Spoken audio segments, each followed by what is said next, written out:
Meus amigos, meu bom dia a todos. Mais uma vez estamos nos encontrando com as turmas do segundo ano, eu, professor Marco Antônio.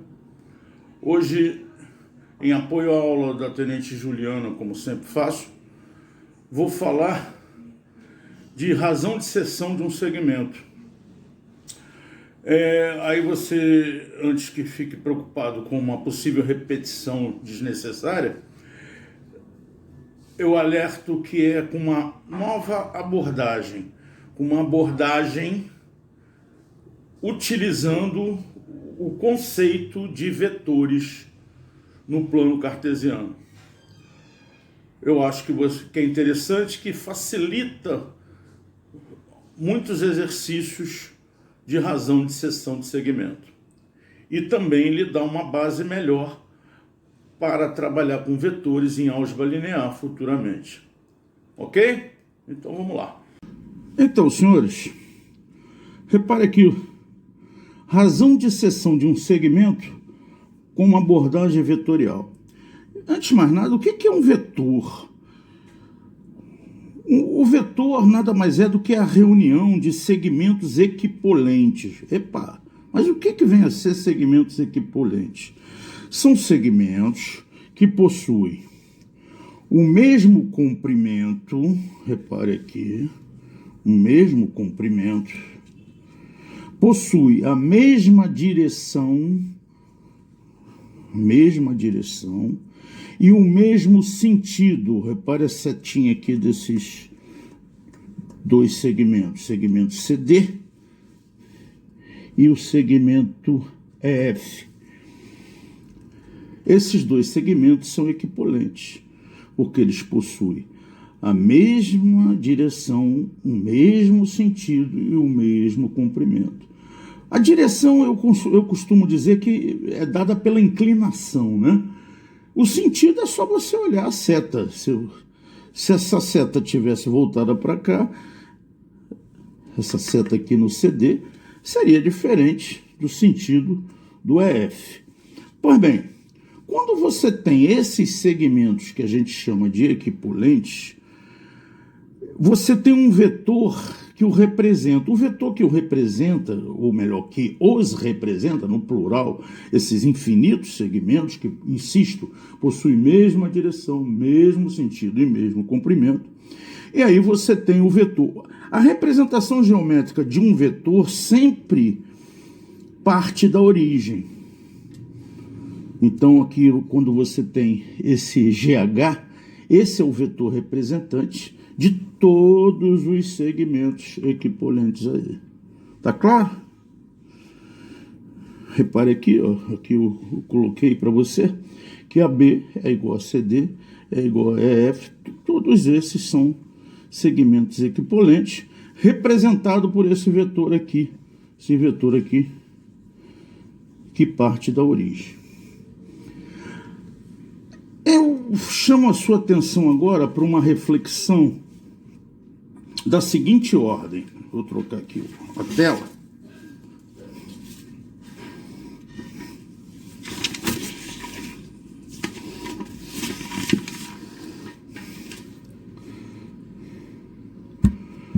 Repare aqui, ó.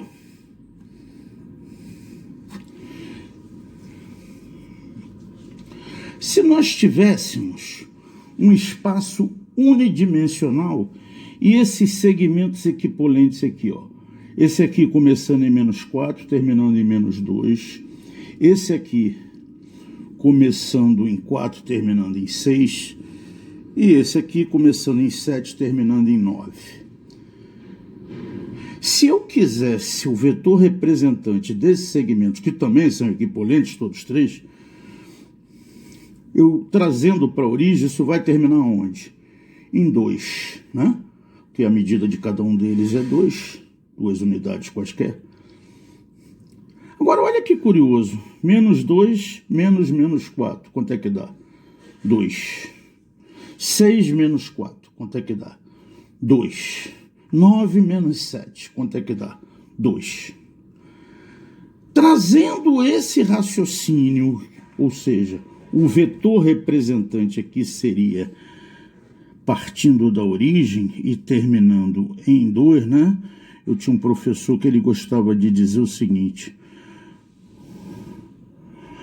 o rabinho e a pontinha. O rabinho na origem, a pontinha ficaria em 2. Ora, o que isso nos dá? Isso nos dá a chamada notação de Grassmann. A notação de Grassmann é nada mais, nada menos do que você trazer esse conceito para o plano cartesiano. Repare, seja um vetor determinado por AB com A é a origem e B é a extremidade. Podemos indicar AB igual a B menos A. Traduzindo isso para você. Se eu desejo saber as coordenadas do vetor representante, basta eu efetuar essa subtração. Exemplo, suponha que eu tenha um segmento cujo origem é o ponto 1,3. Extremidade final é o ponto 3,5. Qual seria meu vetor representante? É só subtrair, repare. 3 menos 1. 3 menos 1, quanto é que dá? 2. 5 menos 3, quanto é que dá? 2. Abscissa menos abscissa, ordenada menos ordenada. Esse seria, então, o vetor representante. Eu vou voltar com a tela anterior para você ver aqui o seguinte. Para cada ponto desse, ó, ponto D, menos 2, 3. Ponto C, menos 4 e 1. Se eu pegar aqui o menos 2, 3 e o C, menos 4, 1, você vai reparar que eu vou obter o quê? 2, 2. Repare, ó. 3 menos 1, 2, ordenada. Abscissa, menos 2 menos 4, isso aqui vai dar 2. Então é sempre assim. É sempre assim o procedimento. Eu insisto mais uma vez, o meu professor que brincava com isso. É a pontinha menos o rabinho, para você obter o vetor que determina. Bom, meus amigos, então vamos agora falar da razão de seção. O primeiro exemplo diz assim: determine a razão em que o ponto A, 7, 1 divide o segmento AB, sendo A 2 e menos 1 e B 17, 5. Você estudou isso na geometria plana e agora vamos trazer para a geometria analítica. Isso ficaria mais ou menos assim, né? O ponto A, 2 menos 1, o ponto B, 17, 5. Aí vem um ponto M aqui, e eu quero saber qual é a razão entre a medida desse segmento e a medida desse segmento. Olha, é muito comum eu ver nas provas dos senhores, depois que esse assunto é abordado, você querer sair com razão de seção de segmento através de distância entre pontos. Não vale a pena. É perda de tempo fazer isso, tá? Fica muito mais fácil você ter o seguinte raciocínio. O que você quer saber? Eu quero saber AM, segmento AM, está para o segmento MB em que razão? Em que razão K que isso está acontecendo? Então, trazendo esse raciocínio para uma forma algébrica, a coisa fica assim, ó, AM está para MB. AM, como já falei, M menos A. MB, B menos M. Como M é 7, 1 e A é 2 e menos 1, isso vai ficar assim. Como B é 17, 5 e M é 7, 1, isso vai ficar assim. Subtraindo, vai ficar 5, 2 e 10, 4. Agora, repare o seguinte. 5 sobre 10 e 2 sobre 4. Qual é a razão de seção, então? 1 sobre 2. Está encerrado. Aí você vai me perguntar, ué, sempre vai dar o mesmo valor? Sim. Se os pontos estiverem alinhados, claro que sim. Isso é até uma maneira de você verificar se os 3 pontos estão alinhados. Porque se esses valores, suponha que você encontrasse aqui 5 sobre 10 e 2 sobre 9, é porque esses 3 pontos não estariam alinhados. E se os pontos não estiverem alinhados, não faz sentido falar em razão de seção. A seção deixa de existir. Tá certo? Então é muito mais prático, muito mais rápido você obter a razão de seção fazendo isso que nós estamos fazendo aqui. Um exemplo. Determine a razão em que um ponto M06 divide a B, sendo A 2, 1 e B 6 e menos 9. De novo, ó. AM para MB, M menos A, B menos M. Como M é 0,6 e A é 2, 1, só fazer a subtração, isso aqui vai dar menos 2, 5 e 6 e menos 15. Aí a razão deu negativa. Ó, menos 2 sobre 6, menos 1 terço. 5 sobre menos 15 também dá menos 1 terço. O que significa que a razão, quando a razão é negativa? Você lembra da geometria plana? Se você não lembra, eu vou relembrar para você. Quando a razão é negativa, significa que o ponto está exterior às extremidades do segmento. Mas nem por isso deixa de existir a razão de seção. Um outro exemplo. Repare agora um outro exemplo aqui, que diz assim. Sendo A menos 1, 2 e B 3 e menos 5, determine P de modo que a razão APPB seja igual a 3 sobre 5. Ou seja, ele agora quer saber as coordenadas do ponto divisor, não mais a razão de seção. Mas a forma de trabalhar é a mesma. AP está para PB, né? Porque você tem aqui A, você tem B. Aí vem um P aqui no meio não, um P aqui entre eles, que faz com que o segmento seja dividido. Mas em que razão? Em razão 3 sobre 5. O resto é fazer continha. P menos A, B menos P sobre 3 igual a 3 sobre 5. Fazendo aí a multiplicação, fica 5P menos A, 3B menos P. Não caia na asneira. Asneira não, talvez não seja a palavra correta. Não caia na tentação de sair colocando coordenadas logo. Desenvolva todo o processo algébrico, deixa para entrar com as coordenadas no final, fica mais simples de trabalhar. Então aqui você tem P igual a 5A mais 3B sobre 8, e aí vai dar 5 que multiplica menos 1, 2, mais 3 que multiplica 3 menos 5 sobre 8, tá aqui, ó. O ponto P, 4 sobre 8. 4 sobre 8 é 1 sobre 2, né? E menos 5 sobre 8 seriam as coordenadas do ponto divisor. Repara, mostrando aqui novamente. 5P menos A igual a 3B. Fazendo toda a álgebra. Multiplicou em cruz.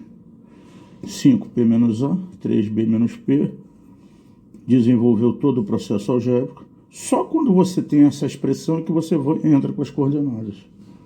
Entrando com as coordenadas, isso aqui vai dar 4 sobre 8 e menos 5 sobre 8. Ok? Um exemplo muito tradicional, cai muito em prova, é esse aqui, ó. Até que ponto devemos prolongar o segmento AB? De A para B, tem que dizer o sentido, né? De modo que o seu comprimento quadriplique, dados A igual a 1 menos 1 e B igual a 4, 5. Então, olha só, você tem esse segmento aqui, pequenininho, medindo U. Você quer que ele passe a medir 4U e quer saber as coordenadas desse ponto P aqui. Qual é a diferença desse exercício para o anterior? Você não tem a razão. Você tem que definir qual é a razão de divisão. Quem divide aqui no caso é o B, ó, AB, BP, ele vai quadriplicar. Então a gente fez aqui, ó, eu escolhi essa razão 1 sobre 3. AB está para BP, assim como 1 está para 3. Ah, mas poderia escolher outra? Claro, ó, BP está para AB, assim como 3 está para 1. AB está para B, AB, AB1 está para AP, assim como 1 está para o A. Qualquer razão correta vai lhe levar ao resultado.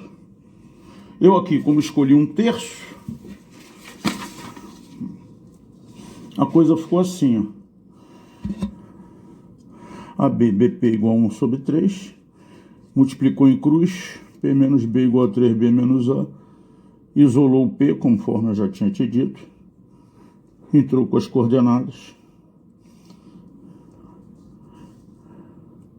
Resposta, P igual a 13, 23. Então, se eu estender o segmento até o ponto 13, 23, eu consigo quadriplicá-lo. Olha esse exercício aqui que interessante, ó. Calcule M para que os pontos A1, 2, B3 e menos 1 e M, 2M menos 1 sejam colineares. Ué, como assim? Eu posso definir a condição de alinhamento através desse conceito? Pode. Pode sim. O que eu falei para você? Que AB estará para BC numa razão K, desde que eles estejam alinhados.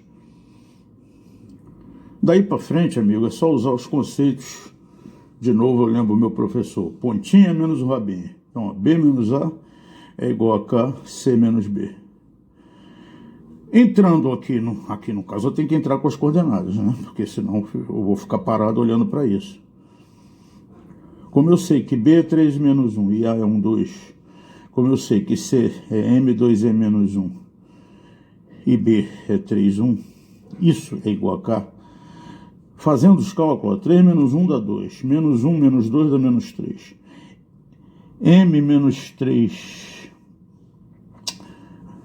aqui, ó, M menos 3 aqui, e 2M menos 1 fica só 2M, vai cortar a parte numérica. Ora, então o que eu tenho aqui, senhores? Ó, 2 está... O que eu tenho aqui de fato? 2 está para M menos 3 igual a K. E menos 3 está para 2M igual a K. Eu posso igualar, né? Pronto. Eu igualei. Fazendo aqui a multiplicação em cruz, que eu brinco que eu chamo de cruz credo, fazendo aqui o cruz credo, desde o tempo de criança que eu falo isso. E olha que tem tempo, hein? Isso aqui vai ficar então 7M igual a 9, M igual a 9, 7. Tá certo, senhores? Espero que tenham gostado. E deixo aqui um desafio sobre esse assunto, que é o seguinte. Um seguinte desafio para vocês.